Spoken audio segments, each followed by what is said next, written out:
अनेक वर्ष मित्र असलेल्या प्रशांत कुंभार आणि नरेंद्र साळोखे यांच्यात आर्थिक कारणावरून वाद झाला। बुधवारी रात्री पुन्हा वादाला तोंड फुटलं। रात्री 12 वाजण्याच्या सुमारास रंकाळा तलावाजवळ त्यांच्यात हाणामारी झाली। संतापलेल्या नरेंद्र साळोखेनं चाकूने वार केल्यानं प्रशांत कुंभार याचा मृत्यू झाला। या प्रकरणी जुना राजवाडा पोलिसांनी हल्लेखोर नरेंद्र साळोखेला अटक केली आहे। न्यायालयानं त्याला 4 दिवसांची पोलीस कोठडी सुनावली आहे। 32 वर्षीय प्रशांत कुंभार गेल्या काही वर्षांपासून कुटुंबियांसह देवकर पाणंद इथं राहत होता।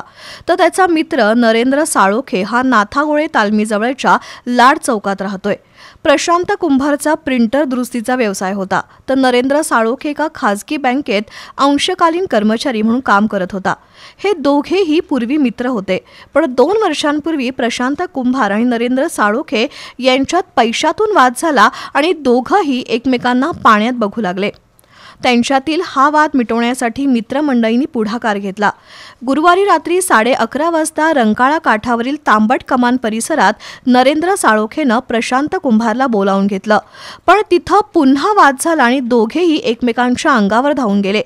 त्यातूनच नरेंद्र साळोखेनं प्रशांत कुंभारवर चाकूने हल्ला केला। चाकूचा वार वर्मी बसल्यानं प्रशांत रक्ताच्या थारोळ्यात पडला। या घटनेनंतर संतापलेल्या अन्य मित्रमंडळींनी नरेंद्र साळोखेला चोप दिला। त्यांचा आरडाओरडा ऐकून स्थानिक नागरिक जमा झाले।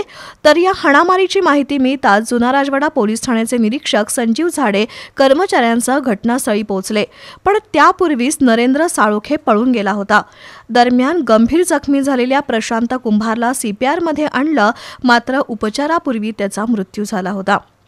त्यानंतर जुना राजवाडा पोलिसांनी बुधवारी रात्रीच हल्लेखोर नरेंद्र साळोखेला अटक केली। त्याला न्यायालयानं 4 दिवसांची पोलीस कोठडी सुनावली आहे।